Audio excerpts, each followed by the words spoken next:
All right, baby. Here we go. We are back one more time. It is that time. It's time for the what? For the Southeast of the Northeast, the Jimmy J Show. And we're rocking today, baby. You know, we came off of a wrestling episode, myself and my main man, Swift and Cent. And today, we're coming right back in there. An impromptu conversation with my other main man right here, the governor of BCW, America's favorite agent, and woo, our guiding light, goddamn, my main man, AJ Pan. What's going on, brother? Not too much. Doing all right. It's Thursday. It's hot in New York City, but we're hot in here. We're going to have a good time tonight. Excited to be here with you, Jimmy. Dude, it's heating up with you here and me here. It's too hot to handle. It is way too much. Way too hot. we got a lot going on, man. I appreciate you jumping in today, man. Because we had something scheduled down the pipeline, but you filled in somebody that we had a little emergency this morning, but bing, bang, boom, we're here and we're rocking. And before we get rolling, I just want to let everybody know, check us out if you haven't. We're on Twitch. Yes, I know. I'm trying to grow this Twitch channel. It's been a challenge. I haven't really been pushing it. That's probably why too. But check us out, twitch.tv /JimmyJ_ENT. I had the banner somewhere over here. Oh, here we go. There it is. Check it out right there. Boom, on the bottom. And if you're on YouTube right now, and if you're viewing on YouTube and you didn't subscribe yet, what the hell are you waiting for? This is the place to be. Right here, the Jimmy J Show, Jimmy J Entertainment. And you know what? I know a lot of you probably, this guy is self-absorbed. He's in. No, listen, dude, this is what I do. I love it. I love to entertain. I love to talk to people, and especially those that I know, like my man right here, AJ Pan. And, dude, you know, I got to say, you're always putting people over. Every time I see or hear something you're putting. But I want today on this platform of the dozens, and I got to say, dozens of Jimmy J fans. I want to give you your flowers. I want to put you over, AJ, my man. So it's about damn time. What I want to start, I got a question like, how long have you been in this business, in the wrestling business? How long have you been involved with this? In September, it'll be 24 years. 24 years? 24 years. That long. Yeah. Holy smokes, man. So, I mean, you always obviously were a passionate wrestling fan. Yes. So how did you get your start in this business? Like, where did it all begin for AJ? You mean through watching wrestling, or how did I get involved in the business? No, how'd you get involved? I mean, well, I guess we can start watching too. Why not? Yeah. What hooked you? What hooked you on wrestling? Well, funny enough, it's always a funny story. My dad was a big boxing. He is a big boxing fan, and my mom's a soap opera fan. So one day, me and my mom just happened to be flipping through the channels and came across Saturday Night's Main Event. It happened to be where it was Hulk Hogan versus Randy Savage, and the special guest referee was Buster Douglas when he just knocked out Mike Tyson. So I had recognized Buster Douglas, and I'm like, oh, wait, this is the guy Daddy knows. I know a little bit about boxing, but not much. So stopped to watch Buster Douglas, and I got hooked on Randy Savage because I was just like the colorful, the character. I was like, just like drawn. I'm like, what is this? I'm like, I got to find out what this is in the future. Like, what are we watching right now? Yeah. So my mom looked it up and like, oh, it's like some wrestling stuff. Like, yeah, there's programs on Saturday and Sunday back in the day when it was on Saturday at like 12 in the afternoon. So started from there, and I just got hooked. I started watching that.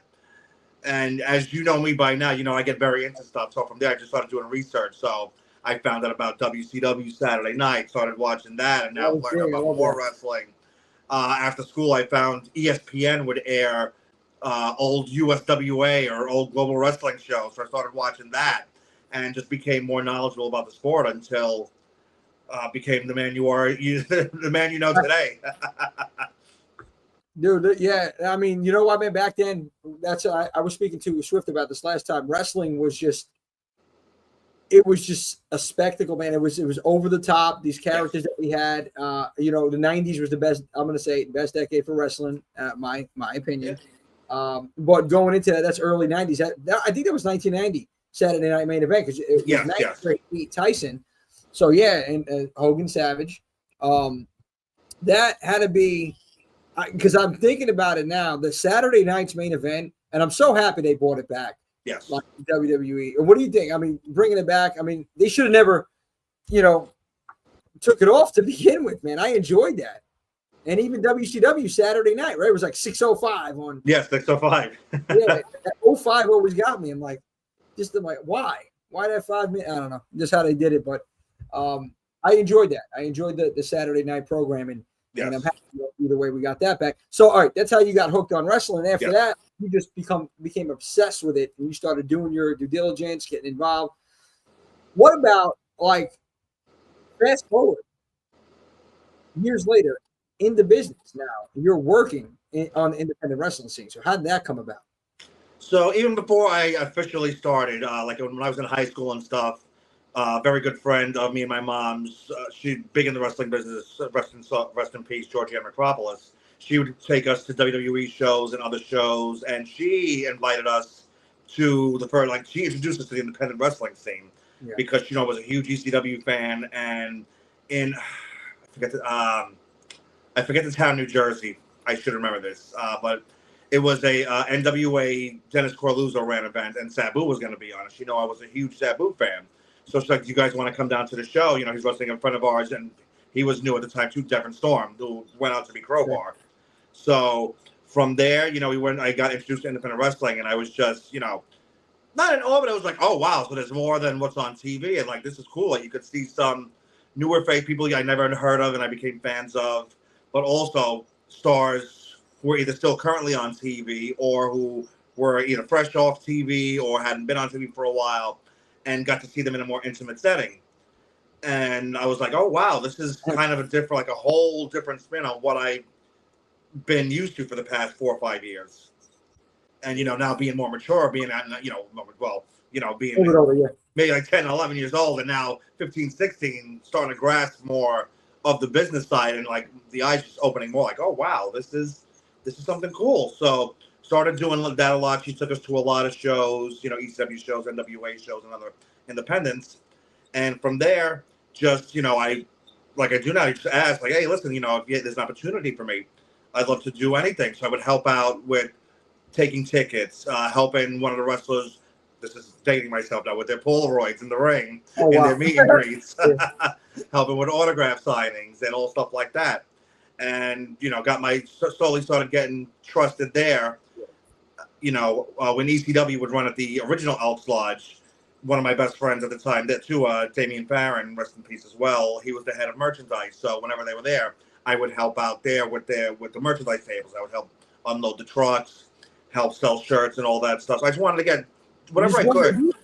You want to be involved. That's really it, man. I just wanted to learn the business and just be around what I love, as you know, just like be surrounded by what gave me passion, what gave me life. And that's what I did until 2001, with a buddy of mine. He was training, and he was doing his thing. So one day we were just talking. I asked him, I said, hey, if whatever company you're working with, if they're looking for a ring announcer or a manager, commentator, whatever, I'd love to, put my foot in there and just, give it a test. And he's like, oh, let me talk to him and see, what we could do.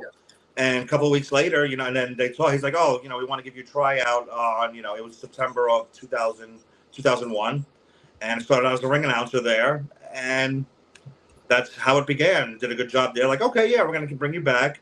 And then one day, one of the color guys didn't show up, about 2 shows later. And I said, hey, can I try color as well? Like, all right, we'll give it. Like, oh, damn, you're good. All right, we're going to keep you around.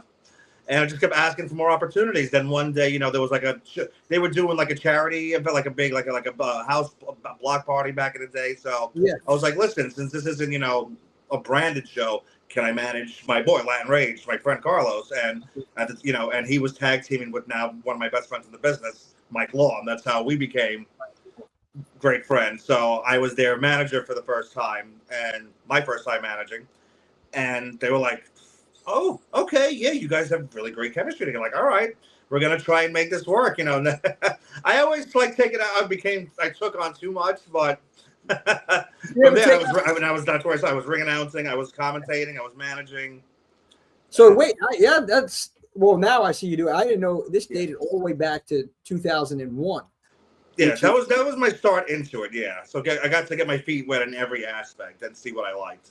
you've been, which is, it blows my mind. I didn't even know it was that long when you said 24 years. Yeah. So you've seen so many different transitions. Yes. In wrestling in general, but also Yes. like definitely in the independent scene. Now, I've seen a lot of pictures of you out there online with a lot of ECW guys, man. You were a big ECW fan. Yeah. I see. Oh man. So any stories? I got to hear from like the '90s. Anything that you have from behind the scenes, working or just being a part of that organization in some capacity.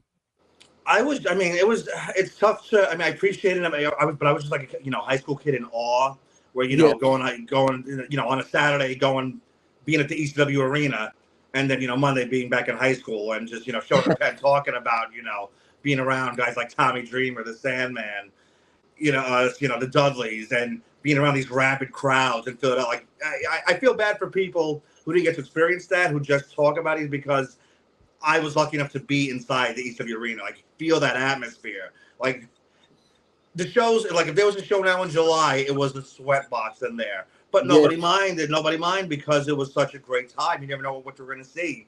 Between Raven against Shane Douglas, and just the craziness. New Jack diving off whatever he was going to dive off of at the time, and you just never knew what was going to happen. And being a part of something special like that back then is truly. I will look back now like, wow, like I'm so lucky that I was able to experience that live and get to have my feet and thankfully, well, now I've always been weird because when I was younger I looked a little more mature. Like, everybody says I look younger, I don't age, so I was able, like, sometimes, again, my friend Georgie would give us a ride, and we go sometimes back, like, because she knew people, so they'd invite her back to the after parties at the hotel. And I'd be able to get into the bar, no issues, and hanging out drinking with Shane Douglas or Mikey Whipwreck and Blue Meanie, and just shooting the shit and just getting to absorb all this and see how wow, okay, well, this is what it looks like behind the scenes. It's so much different now, but I try to, as you've seen sometimes, I try to bring that atmosphere back to the business because I feel it's a lost art. That's how a lot of people bonded. I mean, now, of course, it is a different time now with social media. A lot are into gamings and different stuff, but back then, just seeing like a whole, I remember too, like back in the day, we used to know people in WCW, and they used to rent out a whole, the restaurant bars, and just being around that too, like being in the bar, like talking to Hacksaw Jim Duggan, Michael Buffer would be there, Mean Gene Okerlund, Scott Hall, Kevin Nash, and it blows my mind when I think about it at times. But just getting to see, like, wow, this is what the business is. Besides what you see on camera, all the production, and then you see all the camaraderie and just everything going on back. Like, okay, this is what it's. This is wrestling. This is what I love. This is what I would love to be a part of one day. Dude, and it's different back then versus now. Like you just said, something pre-social media. So, I guess after these parties, these after parties or whatever they had going on, this is also how you connected with the fans even more. And this is how you build those relationships. And even to this day, no matter social media or not, like, that is the best way to network. It's a personal experience with people and it's interactions that you have with them. And that's just fucking amazing, dude, that you actually behind the scenes with some of these people. Just not everybody can say that. Not many people could say that. Yeah. From that time period too. And that was such a special time, AJ. And then getting yourself now involved, managing and commentary and just being a part of it, ring announcing. Out of everything that you've done earlier on, even now, like, what is it that you enjoy the most working in the business? Oh, I mean, it's now that I'm getting older, I definitely love helping out more in like agenting and producing and helping the next generation out. But being a character is always going to be my first love. That's always, I love getting to be an extension of myself. I should not be somebody else, because that part of me is what I would love to dish out sometimes when I can in the real world and be that asshole that I am on camera. I would love to be able to do that sometimes. In the real world, you can. You got to bite your tongue. Well, in front of the camera, you don't have to. I could be whatever I like. That's the beauty of it, man. Like, people don't know. Is this a work? Is this a shoot? What's going on? No, he's in character. You can be really meaning what you're saying, but you're.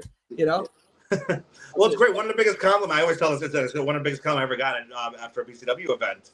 This fan came up to me after a show and just shaking his head and smiling. I'm like, oh, hey, and I'm shaking my head. Oh, I see you enjoy the show. It's like, yeah, great time. He's like, I just got to tell you, man. He's like, I follow you on social media. I see you, and you seem like a really good guy, but man, during the show, I hate your guts. I want to see you get your ass kicked.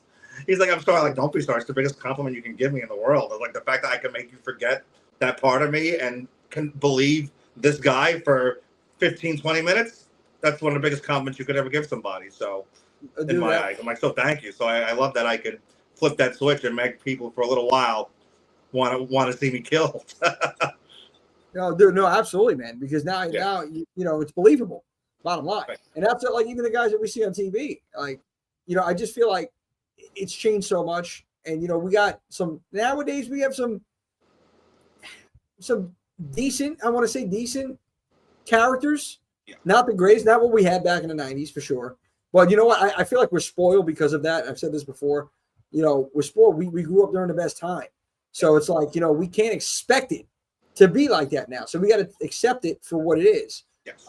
At the moment. That's it. And, you've seen during that time period, 2001, right? So that's right there. ECW had just, I think, a year prior, they went under. And WCW that year went under. WWE monopolized the whole game at that stage. But that was like the turning point, obviously, because now there's really competition with Vince. So starting out in the business in 2001, what is the biggest thing that you've noticed, the biggest change that you noticed from 01 to now? And I'm not saying mainstream. I guess you could use wrestling in general. The biggest change that you noticed. The biggest change I've noticed, I'd say, is the way a lot of like the way people are brought up and trained in the business. Really? Because back in that era, you had guys like Low-Key, Samoa Joe. A lot of them just very hard nosed, hard pressed, and I know people who trained with them and they couldn't stand the way they trained. And nowadays, you have schools. You have like the Damian Adams. You have the Fallout Shelter, places like that, where it's what's the word I want? I don't want to say more inclusive, but it's more welcoming. I want to say where it's like they just wanted to break you down back in the days, and like it had to be, oh yeah, you got to be this tough guy and this and that, and you got to be, they had a certain image of what you had to be as a wrestler. Where now it's like as long as you can get the fundamentals down. Maybe what most schools they want you to get the fundamentals down. That's great. If you could do that and not hurt anybody, then hey, give wrestling a shot. Do this. Whereas before they're like, oh no, like you mess up one thing, you're gonna get your fucking ass beat. You're gonna get shot on. Where now it's not like that anymore. Now it's more they're like gonna take their time. They're gonna try to get you your reps, and they're gonna try to do the best by you, which is how I think it always should have been. Again, that was an old school. It's the way they did things, and it produced a lot of successful talent that way. But I definitely appreciate the way things are done now. With certain schools. Okay. Yes. So, what school would you recommend now? And now that you know, Damian Adams is one of the best trainers out there. I know he doesn't have big classes, and he likes he kind of vets his students. But as you see, he's produced a hell of a track record with people like Deonna Purrazzo, Tasha Steeles, Wendy Chu. He's had a great Megan Bain. He's had a great track record. Fallout Shelter, I know, is another great place. One of my best friends, Mike Law, trains. He's one of the head trainers there, along with Mike Slamovich. Yeah, current TNA star. So those are the top two that I can think of in the area that that are doing their thing. Okay, I appreciate you throwing that out there in case anybody's watching or sees this later on and says, "Hey, I want to become a wrestler." I mean, that's another thing. Advice, like nowadays, like thinking about it too. I am not a wrestler. You're not a wrestler, but we've been in the business. In some capacity, yes. Behind the scenes, you definitely more than I have. I mean, I'm just a fan throwing watch parties. I've been around. I've talked to a couple of people, but I by no means am anybody that's seasoned in any capacity and to give any advice. But as a fan, I mean, I would say you're watching it from a fan's perspective.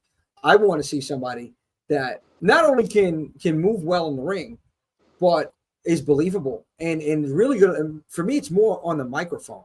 It's more the promo. Because even if you're subpar in the ring, you're selling it with the promo. And I'm still a fan of old school. I don't know about you, man. I'm a fan of just like, you don't have to do too much to tell a story. You know, you don't have to go crazy. I mean, yes, we all got accustomed to the different styles nowadays, the aerial styles and these crazy maneuvers. And yeah, it's enjoyable, it's entertaining, but it's like you watch some of the old school stuff, and I can still go back. I can watch some of the old Survivor series and old WCW pay-per-views, the Bash, the Beats, the Starcade. It was just, I'll tell you, watch, and I know so many people say Flair and Steamboat, right? These guys put on a wrestling clinic 3 times. Flair and Sting, Savage was great. Savage, another one of my favorites back then. And you know what? You got to give him the credit. Hogan, man, you like him or not, like he sold it.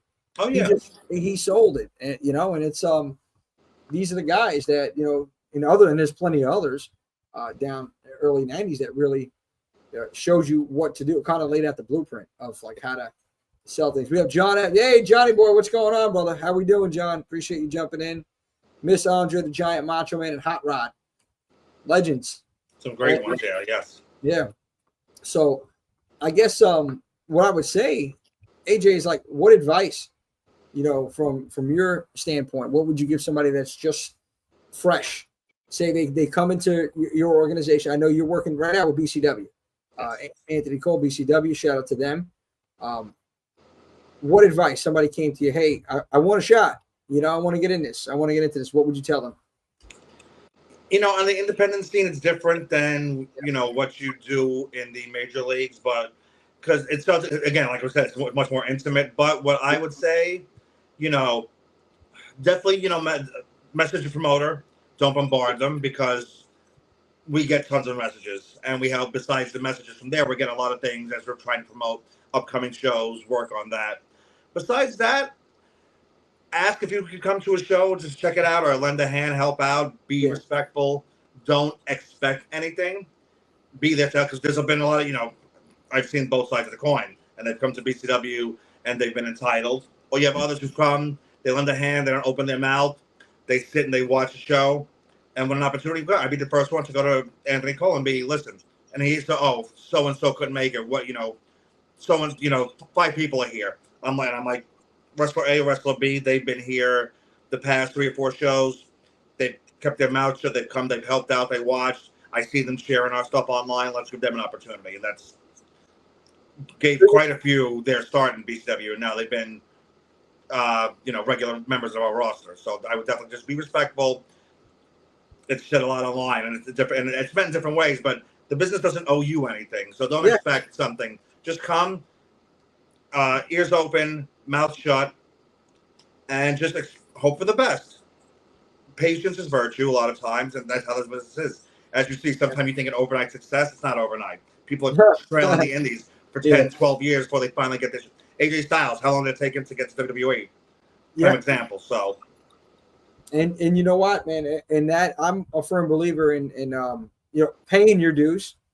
Like I understand that. I get that. A lot of younger, I guess the younger generation, younger talent, you want to call it, from what I've heard, what I see, and this is just me, independent, and even what you hear online, and you can't believe everything you hear, but like bottom line is the sense of entitlement is crazy. It's gotten out of hand in general in society. In the wrestling business, I feel like it's definitely gotten out of hand. Like they think, some people may think I can, do something, show up and help out for a couple of shows, and now I'm owed something. No, the only thing guaranteed in life is death. I say this all the time. So, like, if you love it, and this is what they told me too when I became an EMT. Don't do this for the money, Do it because you love it and you want to help people. Yes. And I did, and things happen, got hurt, whatever. I'm here. I ultimately decided either way that I want to do this. I want to be like some entertainment in some capacity. And I'm nowhere near where I want to be now. And I understand that I may never get there, but I'm enjoying what I'm doing and I'm putting in the work. You have to put in the work. Yes. You cannot be there with your hands out or expect anything. And that is the key. And, I don't know how it worked with the talent back in the day in the locker rooms and how this all worked, but I'm pretty sure it was all about paying your dues. And everybody has, people got a spot, but not everybody's going to be a main eventer. That's another thing. Not everybody's going to be top. You need mid-carders. You need enhancement talent. You need these people it's just like in society, you need the workers. This is just what it is. So yeah, I definitely am a fan of that of putting in your dues and not expecting anything for sure. No, not at all. In all sports, it's a generational thing. Yeah, John. I got to I got to shoot this other one. Now I'm thinking about it now. So if you had right now even any opportunity to work anywhere and do anything in any position, where would it be?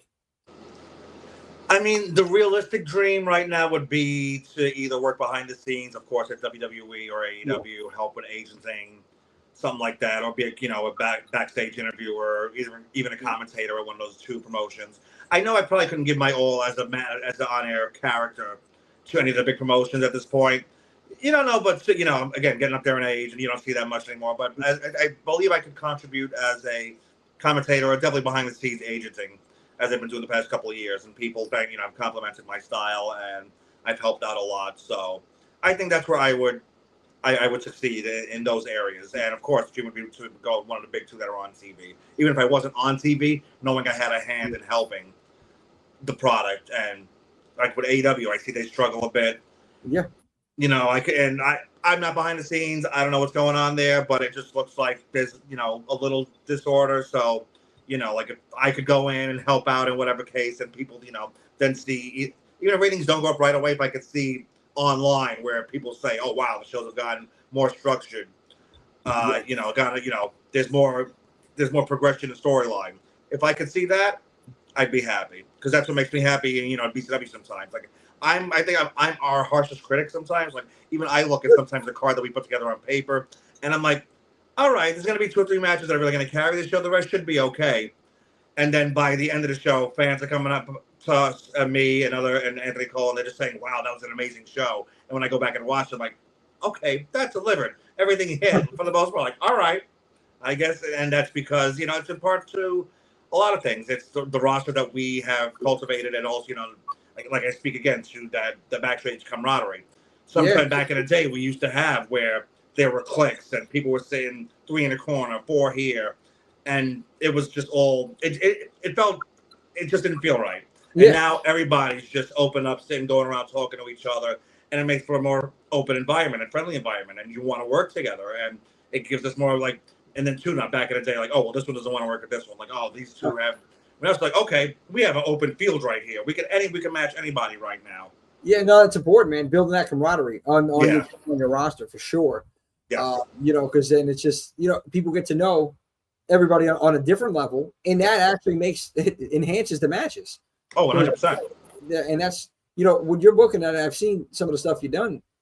Great, man. You're very creative, and that's another thing. That's another place where you excel, man. And organization of it, like you. I remember this when we had the watch party that time. It was last SummerSlam actually, and you knew the look already. Mark Henry was supposed to be there. He got stuck in the airport in Ohio, and my face said it all. And you just came in. You already knew and calmed the whole situation down. You already knew what we, And we eventually got somebody else in there. Prince Nana came out in place of him. Gene Snitsky was out there that day too, and I had to focus on what was going on at the time. So I was upset because you promoted it. It's the day of. Now what? But things like this happen, and this is another thing. Working well under pressure. It's so important. How many times, AJ? Oh my God, we talk about this. Show day. Oh yeah. How many flyers do you have to put out on show day? And this is all independent organization, I'm sure. Yeah. And even the big mainstream organizations. Oh, yeah. It's chaotic, but this is why it's important. You have a good team, and you have people that know what they're doing and know how to handle certain situations. Yes. So, man, I got to ask. So, what was the most challenging thing that you've done in the 24 years you worked in the business? What the most challenging thing that you had to take care of or do in the business thus far? Only one. Well, uh-oh. I know it's a couple. I mean, maybe now that I'm getting older, again, I'm going to preface this by saying because I love it. It's not, in the moment, I can't say, and I'm so aggravated. But since it's what I love, the next day it's like I would take 20 straight days of this kind of stress than what I deal with in my regular life because I don't like not I don't like, but it's not what I want to be doing. No, That's yeah. what I want to be doing. So like even in the long run, it's like, okay, this is going to be 4 or 5 hours. I'm going to be stressed out of my head. But when it's all over and I get to have, my first Johnny Black at the bar and decompress, it was all worth it.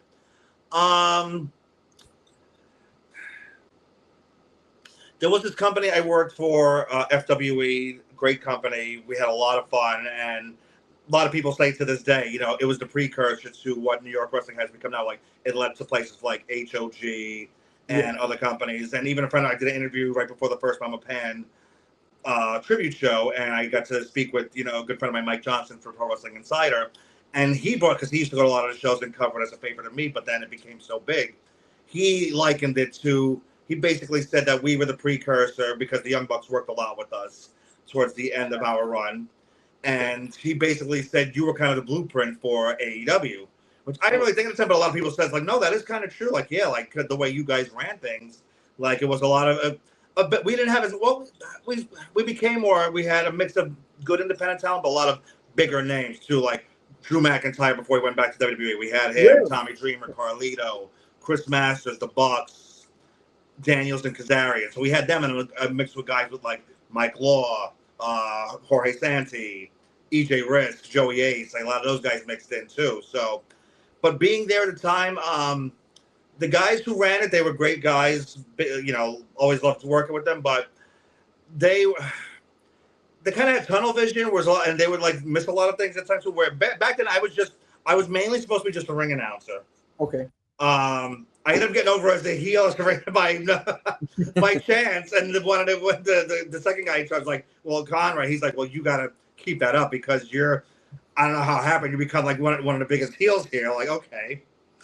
And then because of my knowledge of the business, it'd be sometimes they would forget stuff, and a lot of people in the back did know me previously before coming in. They're like, "Oh, hi, let's go, AJ. You work here?" Like, yeah. So there'd be times where the guys would be going over stuff, and they'd forget to go over some of these matches with some of the talent. And it's funny because so it was 2 guys in charge, but sometimes it'd be like committee of like 5 because like we would be talking in meetings, and then we'd have side meetings. I'd be like, well, we would do like, what would you do in this match? Well, I would do this. And this was my first time. Now I can't remember. It was a June.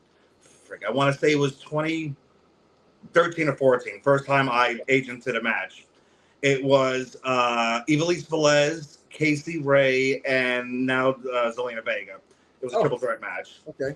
Yeah, so Ivelisse calls me over. She's like, hey. So I'm like, oh, what's going on? I'm like, do you know what we're doing in our match? I'm like, what do you mean? She's like, nobody told us what they want from us. So I'm like, all right. So I go to their area, I sit down with them. I'm like, and I'm saying, I'm going to preface this now. If somebody else comes to do something different, do what they tell you. But if nobody's telling you, then here. This is the idea I actually talked about with 2 of the other guys. And I tell them, I said, listen, you're the badass, you're the submission person. These 2 are flyers. Them 2, I want them to double up, blah, blah, blah. I want them to, work on you, let them get their fire. Then mid-match, you come back, get your hard hitting, do your MMA stuff, get over. And then I said, now to finish, I don't know if what you guys think of this. I want you to get a double submission on the other 2. And Ivelisse is like, what? No, I can't do it. And I remember, and Zelina's like, come on, you're a badass. You don't want to do that? It's like, you guys are really cool. It's like, yeah, fucking trust me. Let's do it. And she's like, all right. Match goes off pretty much like the way I described it. She gets a double submission. Never forget, the bell rings. And she just turns to me and gives me like we knew it. She's like, fuck, that worked. I'm like, all right. And from there on, I became the women's producer for that company. They all wanted me to work with them on their matches. And that's how that begun. And that's why you became the ambassador of Hooters. After that. I never expected, like, producing was never anything I ever expected to happen. Yeah. That happened. That was a happy accident. And now I'm doing it. I've done it for other companies, and I've been doing it for BCW for the past 4 or 5 years steadily. No, hey, and you know what, AJ, man, I'm telling you, the ideas, even speaking with you, you have these ideas, man. Like they just, I'm not gonna say, oh, brilliant. No, but I mean, borderline brilliant, man. No, like seriously, it's fun. It's fun. It's creative, and I'm loving what you're doing. And all these years, I mean, it's experience, man. Over time, you get to see what works, and you're a fan, and that's another important factor. Yes. Being a lifelong fan.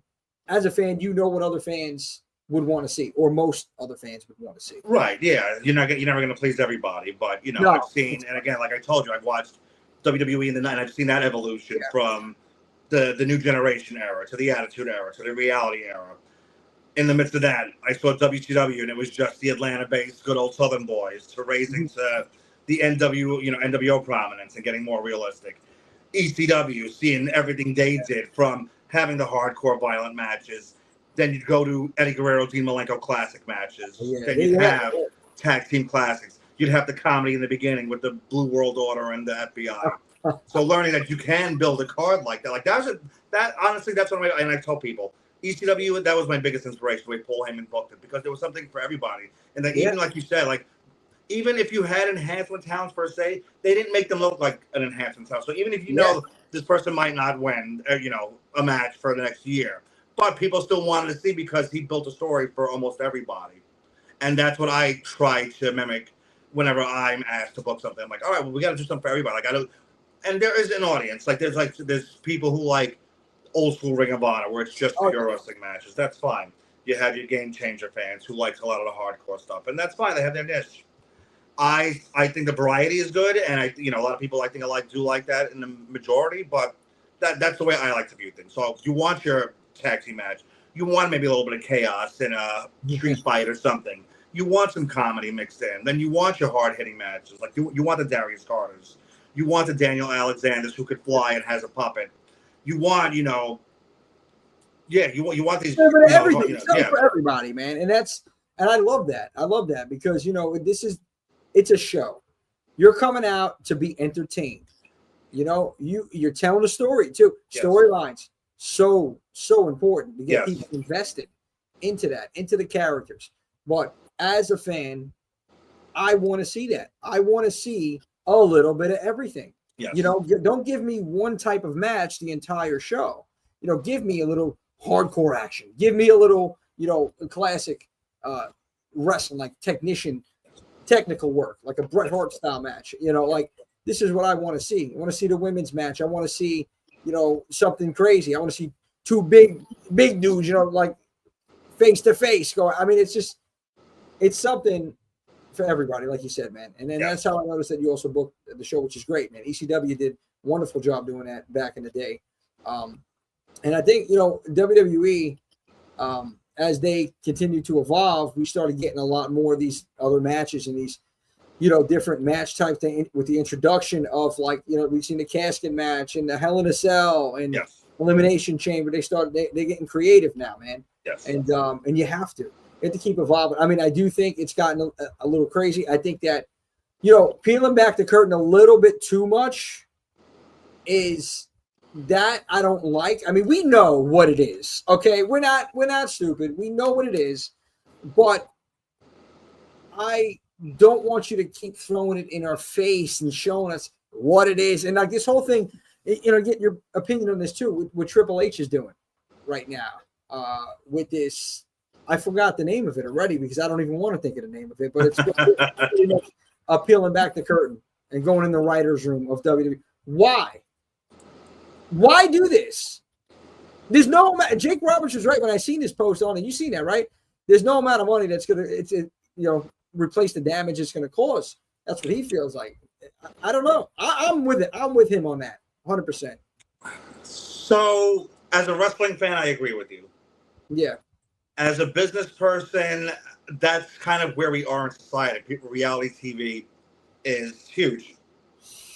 People like to see the curtain pulled back. I'm going to give you a prime example. Yeah. How did the women's division grow so much? Because of Total Divas and Total Bellas. I know plenty of females who couldn't stand wrestling and would laugh at me. And then a season after, and then I all of a sudden they're talking about Bryan Danielson. I'm like, how the hell do you know Bryan Danielson? Then we watch Total Divas. I'm like, oh, now you think wrestling school's like, oh, we like it now when they can tell me all about Paige and all these people. I'm like, this is interesting. And I'm like, well, okay, I guess they're doing something right because now they're bringing the same way. And I know NFL diehards hate it. Taylor Swift being shown during NFL games. Oh, my God. Oh, don't even say that here. But guess what? It's brought in a whole female demographic to the NFL. So if as a business person, you want that. So as the fan, you might know, but if it's bringing in more people who are spending money on your product, that's what you want in the long run. That's what's going to keep it. You're bringing more eyes on the business, which is great. Yeah. In the reality television, I understand that aspect of it. But now, I mean, you're in a writer's room, though. You're talking creative. That's where I have to draw the line. Like, why do that? Okay, we already know what it is. We've seen all the reality television stuff. Fine. If you're going to open up the door for more reality television, like I remember they had on WWE Network, we seen it was a disaster. I enjoyed it, but it was a disaster from what I heard behind the scenes with Legends House.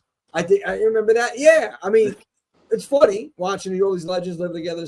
Whatever. They're trying to get into that realm, that reality television, because now you're getting other people in it. Especially with the women, you're drawing a lot more women to the product, and that's important.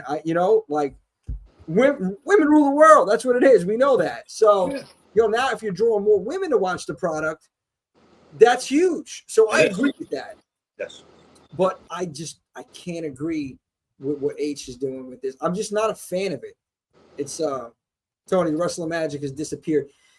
It disappeared a long time ago, Tony. It was, geez, what? Maybe after Ruthless Aggression era for me. And that's giving it a little too much credit. Like, I'm going to say that, though. I'm going to leave it at that. Maybe 2003, 4, 5, something like that. It's just not the same. Has it really disappeared? Because in the long run, a lot of us are jaded. A lot of the IWC is. But, like, when we, perfect example, we have these watch parties. Yeah. And they're still into it. Yeah. They get into all that stuff. WrestleMania, they're popping for the stuff they should be popping. And, so something happens, they're still involved and they're still invested. So is it really gone? Again, and I know a lot of wrestling purists hate this analogy, but I wholeheartedly agree with it. Like, the Avengers, you can forget about for 3 hours. Like, all that is complete and utter BS that's going on there. It's a fantasy reality, but people, how many trilogies, how many movies have they produced? Tons. There's an order, and because why? But you know what's going to happen. It's just, it's story. It's fantasy.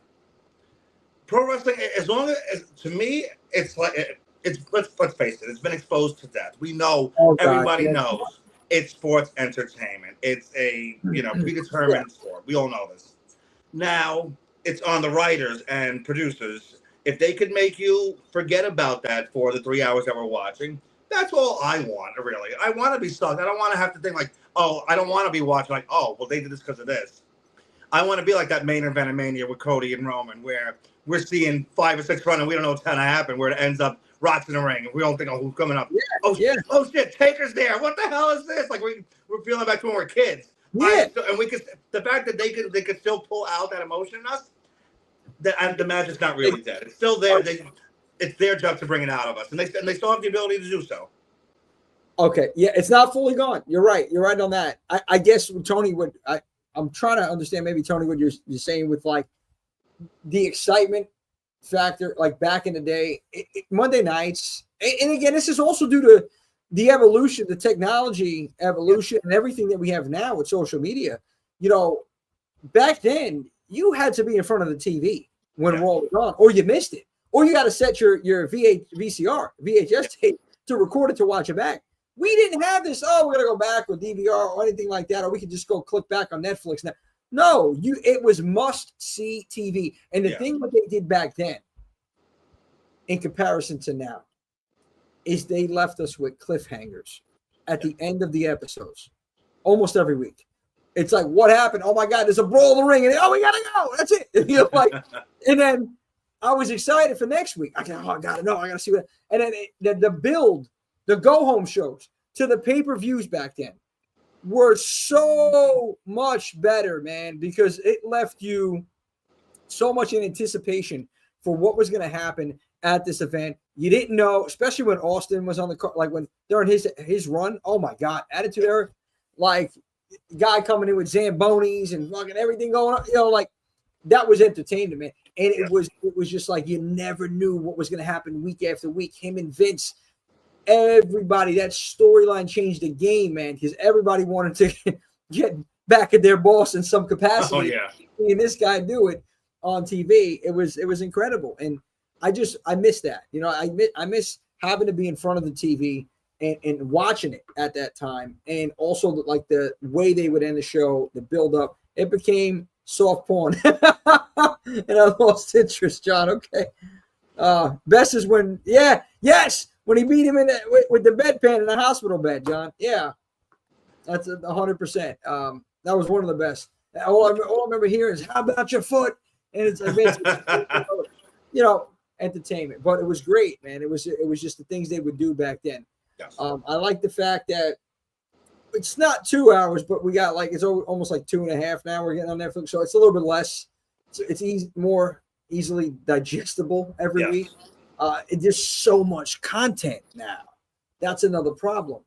Everywhere you go, because it's not just WWE, you know, AEW, and then you have other organizations out there that are doing the thing, like, you know, with Impact, MLW, and NWA, everything out there, the indies. I mean, wrestling is booming.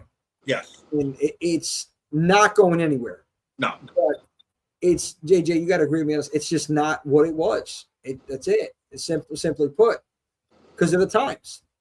Yes, everything's not what it was. Everything's evolved, and it's so unfortunately everything changes. But I definitely think what it is right now is better than what it was a couple of years ago.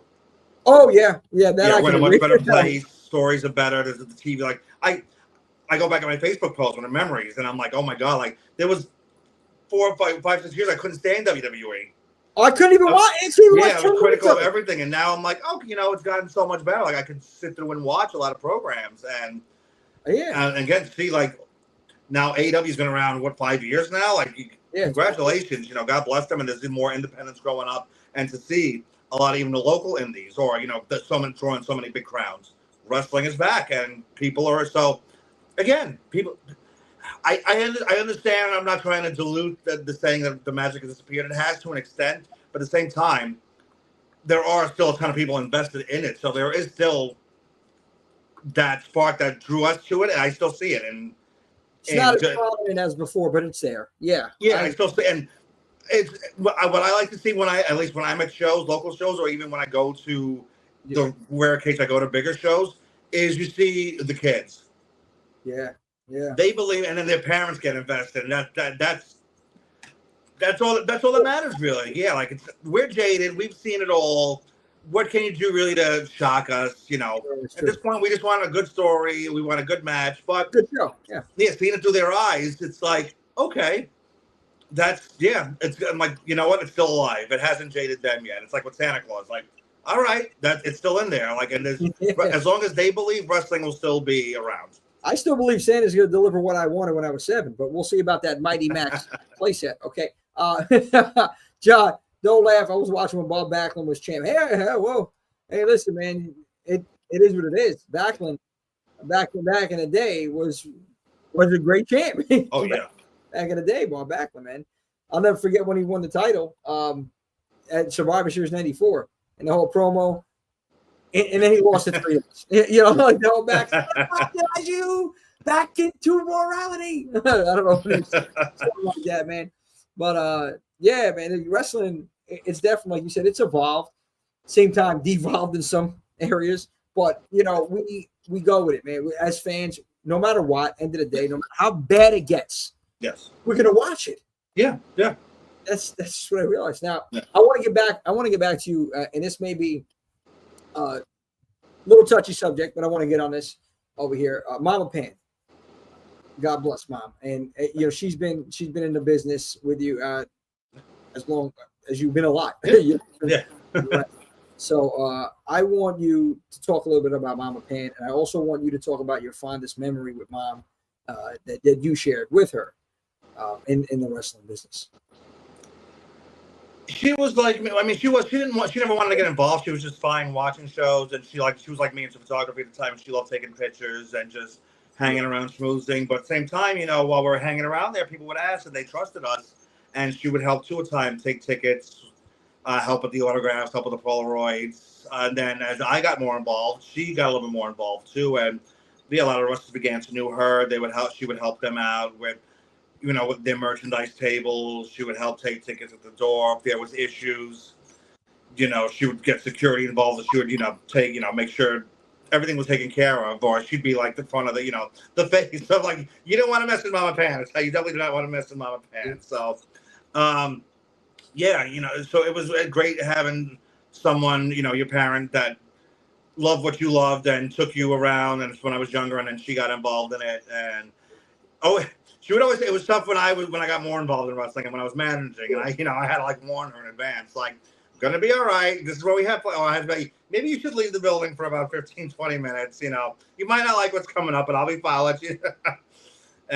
But yeah, we had some great, you know, just hanging around the business again. Like I said, like when I was younger, just being around these cool like locker room, like sitting at a table with, you know, in a bar with Kevin Nash, Scott Hall, Stacy Keebler when she just started in WCW, Che, and a couple other people, and some good friends of ours that we knew in the business, and just being there, and you know, just talking shit, and you know, absorbing the business, and then just beyond that, learning about them, and you know, thank my mom too. Like she got me in the photo bug because I have people say I have so many pictures. Like one day I need to either myself or pay somebody to scan them all because there's still so many. There's still so many of you that none of you have seen yet that you'd be like, holy. Yeah, I found an album the other day. And I was like, holy shit, I even forgot I had. It's like a picture of me, AJ Styles, and Elix Skipper back from Impact the early days. And I was like, oh my God, I even forgot I have this. Like, this is a great picture. I got to scan this. And I'm like, all right. I was like, I got to scan these one day. But just having so many moments like that with her and just sharing these and being able to talk about, you know, doing stuff like that with her. Yeah. That's some of the best things. And then, you know, and then later on, like finding out from people, like when we did like FWE.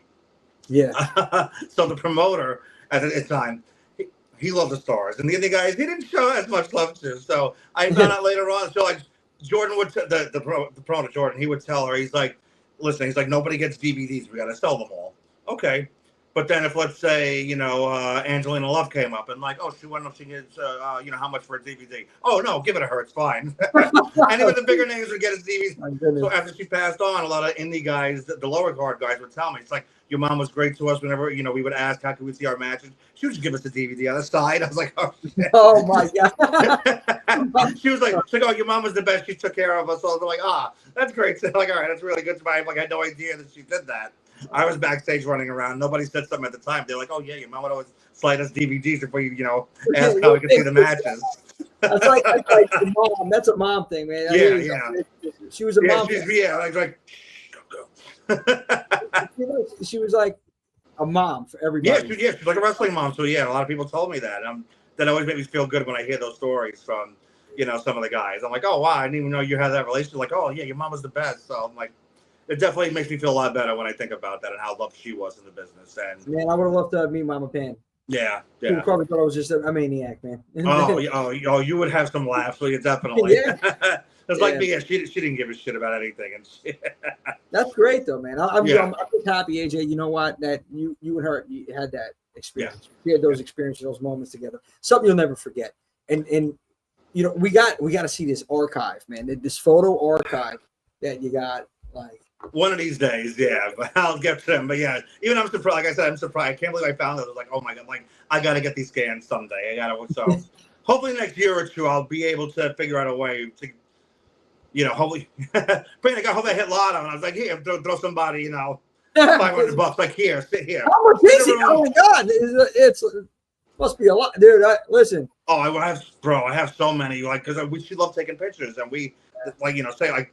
I'm always so big. I wish I could take more at BCW, but there's so many. Like even before, like we're not social media, now it's become a thing. Take the picture. Oh, But before too, it used to be like, oh, you can't do this. She never can. She was the one who started to push me. Like, no, go. Like you're gonna want that. And then like now in the long run, like I'm glad I got a lot of these memories because sadly a lot of these people have passed on. I'm glad I have pictures with so many people that I looked up to and I got to work with and stuff like that. And yeah, my mom was like, I told like one of my best friends, you know, Dan, who videotaped. Dan, yeah. So he helped out and you know did some stuff too at FWE, and he was like that. He didn't want to do any, and he told my mom, he was like, oh, you know, like I think we were working with either AJ Styles or I forget if it was him or John Morrison, and he was like, oh yeah, they're really cool. You know, I don't want to bother them. She's like, what are you talking about? She's like, no, go. I'm gonna get a picture. You're like, just go up there, get a picture. And she's like, oh, take a picture with Dan. And he's like, oh yeah, what's going on? She's like, yes, I have pictures with them because of your mom. Listen, it's important to capture those moments, man. You gotta capture. If you get some videos, get some pictures. Always take that because memories. You know, you got to live in the moment, but like you go back and wow, I remember this night. I remember what happened there. It's important, but I'm glad that you had that opportunity to capture those pictures. We got to get those developed. We got to get those out there somewhere. Yeah, we got to get those. Yeah, we got to help you out with this, man. I'm dying to see what you got in the archives. Oh man, there's so many great ones. Oh, I can't wait, dude. I'm telling you, we're gonna get together. We got to get together anyway in a few weeks. We're gonna get to that shortly, but I want to tell you too. I want to ask you now. Overall, your fondest memory working in the business. It's always I mean, one of my the top one I have to say is getting to work. One of my all-time favorites is Terry Funk. Terry Funk. Oh, yeah, God. And every time I got to meet him, he was always just a pleasure, a gentleman to to meet and even just like a little handshake.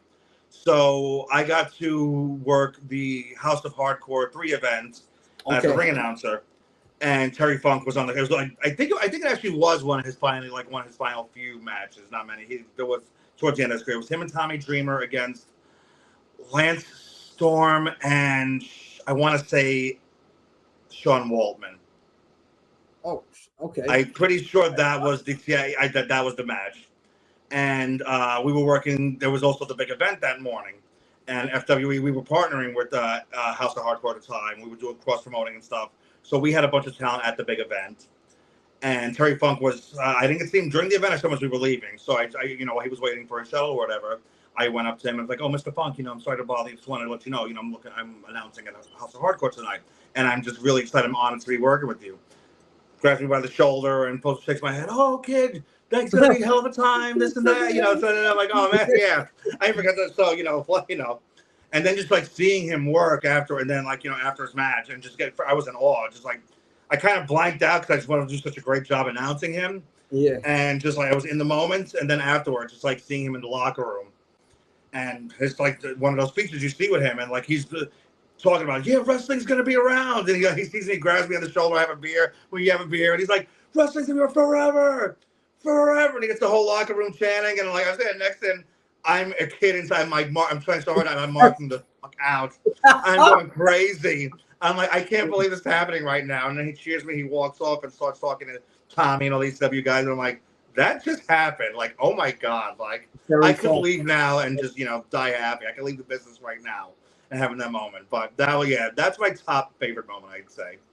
Dude, that's an incredible moment.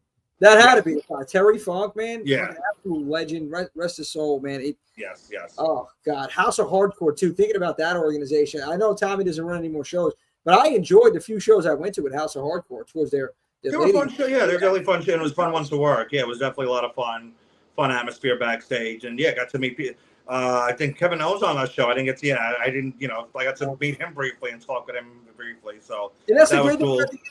That's the great thing about the Indies. You see the up and coming talent. You don't know who's going to be the next star. Yeah, and that's why you see you can kind of tell and engage. I mean, at least I think I can when I watch some people in the ring. I'm like, this guy should be on TV. Yeah. This girl should be on TV. Like the name that comes to mind, that it's criminal.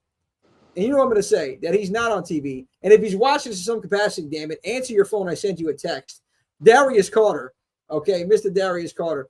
This guy, I just don't understand, man. Very old school. The promo is second to none. Yes. And I think that's what does it for me is the promotional work more than anything. But the whole pageantry, how he holds himself, Darius deserves, in my opinion, he needs to be on TV. Alongside also, I'm going to say, and maybe I'm biased, because that's who got me in the indie scene, Anthony Gangone. I'll keep promoting for those two, man. No matter what.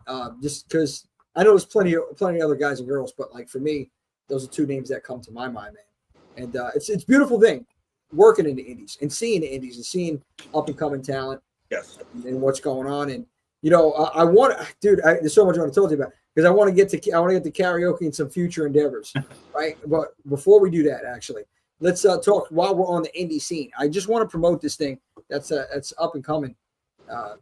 Actually, right here, this is next Tuesday. On a Tuesday, turn it up on a Tuesday, baby. I want you to take a look at this, everybody that's tuning in here. War on the Shore 2. I mean, it's going to be bedlam at the beach. 9 matches. The card is loaded. Mike Santana, TJ Crawford, Jazz, Bishop, Gibke, Drake, Fatal 4-Way. That's for the number 1 contender for the open weight title. Look at this. Legends match. Gangrel and Crowbar. Triple threat women's match. Frost, Steel, Venuto. Okay, for the women's championship.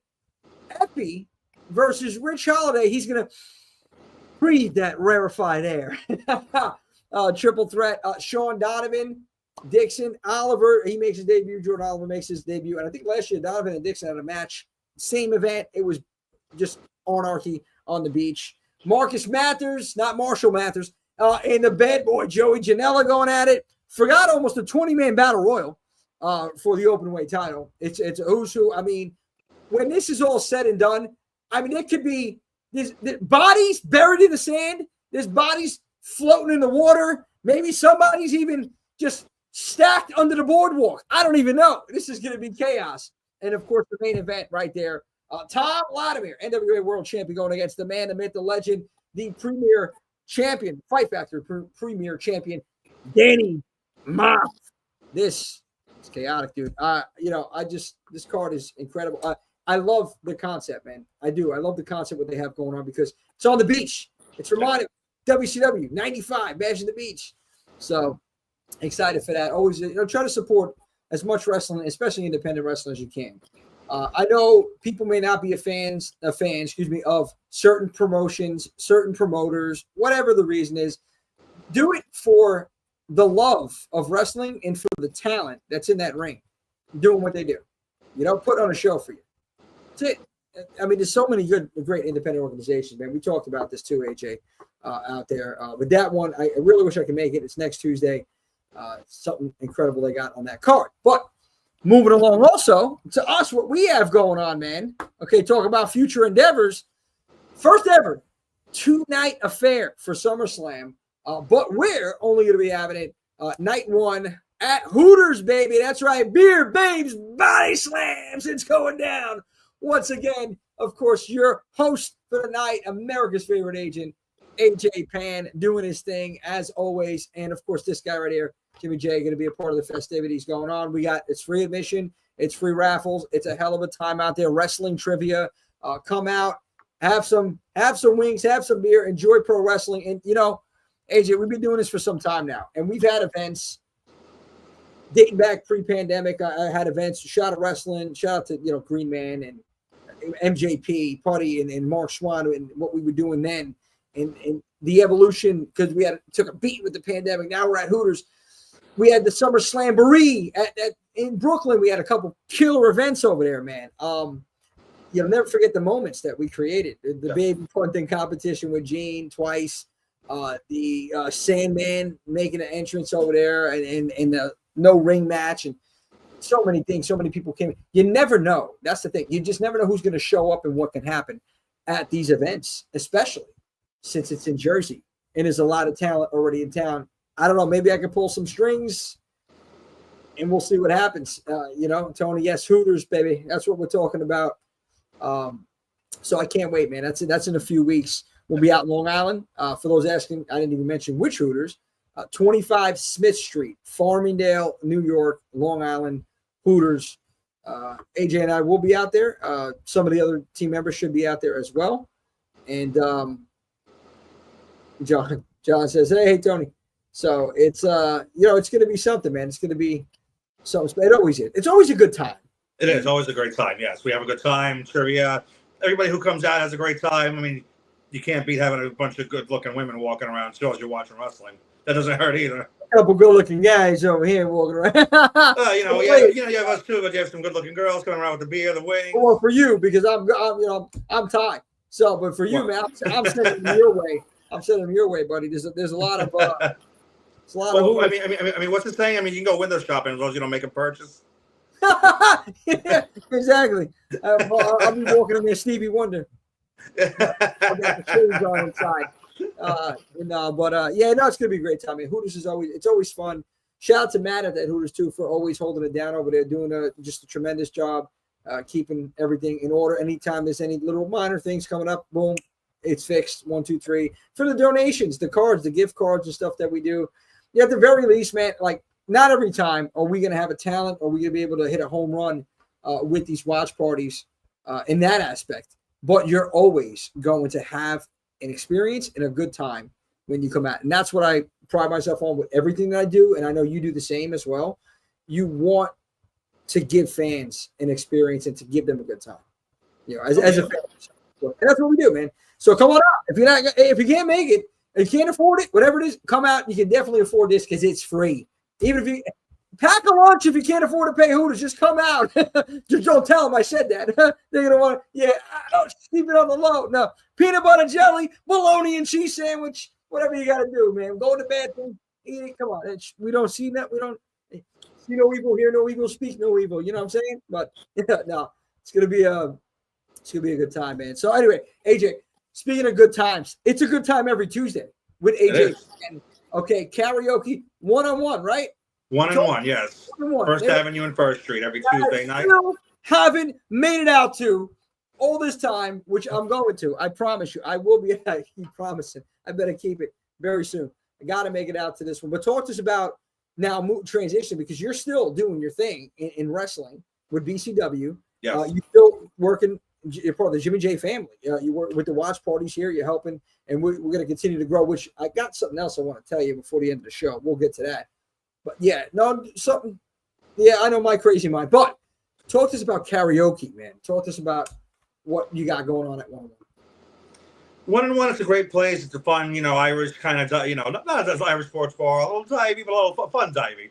And yeah, karaoke. I've been doing it now I've been there almost 2 years. I was at almost a year and a half at my old bar, Pings, which you never made it to either. But we won't talk about that. Uh-oh. Yeah. Okay. Can't make it that one either, but that's all right. Hopefully you make it for. But yeah. What happened? What was that? Which of the 7 previous spots you worked in I didn't make it? Yeah, not making it over, but it's okay. But again, like you say, I try to make an experience. We have a good time. I try to plan out different theme nights for it. Last year we did summer theme night. We did a prom night. We do Christmas, ugly Christmas sweater night. So different fun things. My old bar, I try to bring, depending on the crowd, but I like to do like the AJ Pan Mystery Challenge, which is sing a song of my choosing. We give you a free shot. So different things instead of just going out to karaoke bar and just putting your name in the list. We're trying to make it very community, very fun, and yeah, I've had a great time doing it. It's another fun outlet. Made a lot of good friends that I probably like wrestling. I never would have met elsewhere, and a lot of my people, my regulars from Pinks, followed me over to 1-on-1, and it's great to see that. Great to see, I make a little bit of a difference, and people just say, no, you bring a great vibe wherever you go, and we're going to come follow you. So, yeah, you want to be part of it, definitely come out on a Tuesday night from 9 to 1 on every Tuesday. We have some great times there. No, get your drink on, get some shots, yeah. 100%, man. AJ, you bring the party, man. I think you all hear it in the background. Hey, yeah, that's it. Oh, player mode over all there. Night long. All right, and I'll tell you, man. You know what's funny about it? Because like you said, you picked the songs. For me, you're gonna end up picking a wrestling theme. I know I'm gonna end up coming out there singing, "I'm just a sexy Kurt, sexy Kurt. I'll make your ankle hurt." Remember? Oh man, come on, dude. For the wrestling fans, they know what I'm talking about here. Oh but, yeah. We got to do a wrestling karaoke. We got to have something at 1-on-1, man. I want to put something together over there, whether it's a trivia or a karaoke or something. Would they be open for something like that?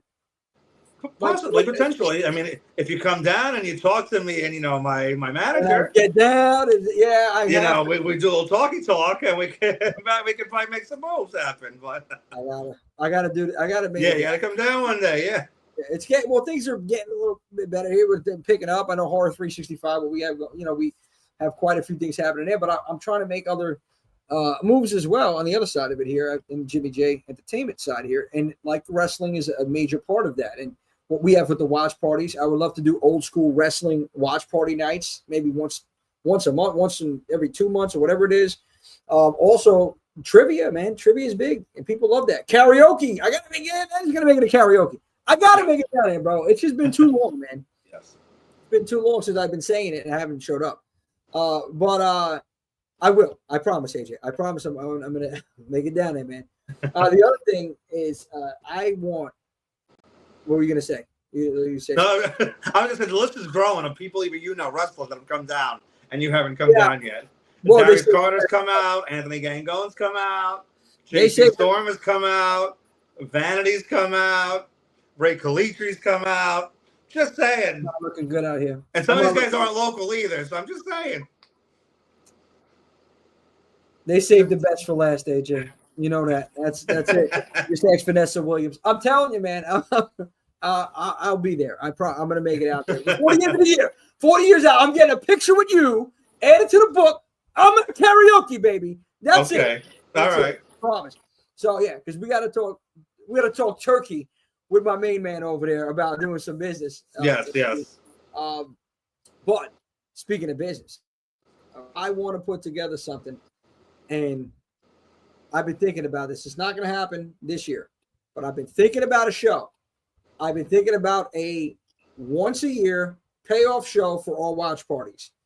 You think about, Rumble, Mania, SummerSlam, Survivor Series kind of fell flat for a while now, man. I don't know if we're going to do a Survivor Series, because if that's the case, then the payoff, when the hell's the payoff? When do we start it? Is it going to be after SummerSlam?